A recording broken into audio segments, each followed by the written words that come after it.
Chào bạn, có một hội viên hy vọng mình có thể nói về nho giáo của Việt, Trung, Hàn, Nhật có gì khác biệt. Đầu tiên mình muốn chia sẻ một câu chuyện có lẽ sẽ làm một số người Việt cảm thấy bức xúc. Mình từng có nhìn thấy một bình luận cho rằng người Việt Nam, đặc biệt là người miền Bắc, rất khó chấp nhận người Việt có bộ duyên đơn tờ với người Thái Lan, tại vì đã thấy mình là thuộc về văn minh Đông Á rồi.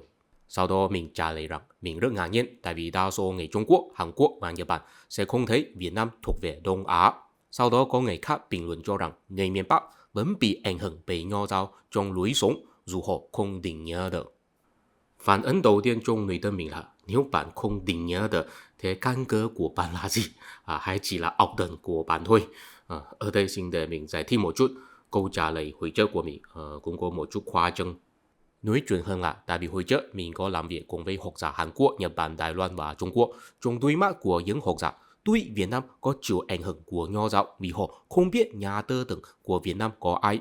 Cho nên cũng không biết tư tưởng Việt Nam có gì đặc biệt, cho nên không biết nên phán đoán Việt Nam là thuộc về văn minh Đông Á hay không. Vì vậy họ chỉ thấy Việt Nam thuộc về vùng sử dụng chớ Hàn thôi, nhưng không thuộc về văn minh Đông Á. Tuy nhiên đó là quan nhìn của những học giả. Các bạn có thể nói họ quá ngạo mạn, chỉ là họ thiếu kiến thức và không biết tiếng Việt thôi.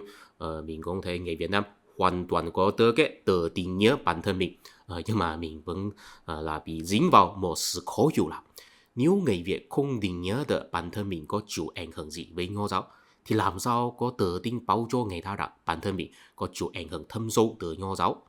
Tất nhiên mình đoán chắc chắn sẽ có người có phản ứng rằng làm sao không định nhớ được nho giáo là những mảng luân lý hiếu thảo, người Việt có được ảnh hưởng cho nên cũng coi trọng luân lý hiếu thảo. Mình thấy nói đặc sắc của nho giáo là luân lý hiếu thảo có kiểu vô nghĩa. Điều rằng trước khi Việt Nam hấp thu nho giáo, người Việt không biết chăm sóc bố mẹ. Điều rằng văn hóa khác không có luân lý hiếu thảo. Mình thấy không có văn hóa nào không coi trọng luân lý hiếu thảo, thậm chí có một số là hiển nhiên hơn Đông Á của bây giờ. Ví dụ Ấn Độ, con cháu rất tôn trọng ý kiến của bố mẹ khi lấy vợ chồng. Ví dụ Philippines, có nhiều người vẫn cố gắng sinh nhiều con. Ví dụ Trung Đông, vẫn có nhiều gia đình là sinh sống cùng với bố mẹ, con cháu sẽ chăm sóc bố mẹ cao tuổi trong nhà. Điều có coi trọng luân lý hiếu thảo, thậm chí hiếu thảo hơn đa số người ở Trung Quốc, Đài Loan, Nhật Bản và Hàn Quốc. Mình không chắc Việt Nam là như thế nào. Thế những mình đặc sắc của nho giáo là luân lý hiếu thảo, đó có ý nghĩa gì? Thế không định nhớ nho giáo bằng luân lý hiếu thảo thì cũng có thể định nhớ như thế nào? Tuy nhiên mình tin rằng đại đa số người là không quan tâm vấn đề ở trên. Nếu là hội viên thì sẽ biết mình đang nói gì. Tại vì trong video tuần trước mình có chia sẻ trải nghiệm tâm trạng của mình. Tại sao mình chính là vì người ta báo cho mình rằng con là thuộc về văn hóa Trung Hoa, con nên tự hào với văn hóa Trung Hoa. Sau đó mình thực sự có xài nhiều năm đi tìm hiểu văn hóa Trung Hoa. Tuy kết quả không tốt lắm, tại vì khó tìm được việc làm. Nhưng bây giờ mình có tự tin nói mình là biết cái mà gọi là cốt lõi tinh thần của nho giáo là gì.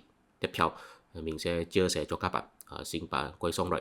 Tờ phán đoán Việt Nam có thực sự thuộc về văn minh Đông Á hay không? Có chịu ảnh hưởng của nho giáo một cách thâm sâu hay không? Thưa quý vị, tuy nho giáo luôn luôn sử dụng kinh điển giống nhau, tức là tứ thư ngũ kinh, nhưng thật ra biện pháp lý giải có mấy giai đoạn khác biệt. Mình tin rằng 99,99% của người Đông Á đều không biết cụ thể có gì khác biệt. Vì làm tiền cho các bạn hiểu biết nội dung tiếp theo, xin để mình giải thích một chút. Đầu tiên, chúng ta phải hỏi rằng tại sao người ta sẽ tiếp nhận nho giáo. Đó là vì hai chức năng, làm ý thức hệ chính trị và làm tín ngưỡng. Nho giáo làm ý thức hệ chính trị đó là dễ hiểu, tức là lý giải cho người ta rằng tại sao phải nghe theo quyền uy chính trị, tại sao hành động chính trị của mình là xứng đáng, tại sao đối thủ chính trị không theo lễ phép. Còn nho giáo làm tín ngưỡng thì đó là phức tạp hơn. Trong video hồi trước, mình cũng đã có nói rồi, sở dĩ nhà Chu lật đổ chính quyền nhà Thân là vì thấy nhà Thân bị quá tôn kính thần linh, luôn luôn bắt người thờ cúng cho thần linh, đó là quá tàn nhẫn. Vì vậy sau đó nhà Chu có một thái độ là tôn kính thần linh nhưng cũng cách xa với thần linh. Vì vậy văn hóa Trung Hoa có một đặc sắc là không có nói thần linh có ban bố luật pháp cho dân loại đi theo, cũng không có một tiêu chuẩn nhất định cho nói thần linh nào là đúng, thần linh nào là sai, cũng không có nói thần linh sẽ giải cứu linh hồn của dân loại. Hình như thần linh chỉ sẽ chăm sóc lợi ích cụ thể trong cuộc sống, ví dụ biến thành giàu có, sức khỏe, bình an hay may mắn. Tín ngưỡng thần linh kiểu vậy nhiều nhất chỉ có thể làm người ta cảm thấy an toàn trong cuộc sống nhưng không thể an ủi tâm hồn.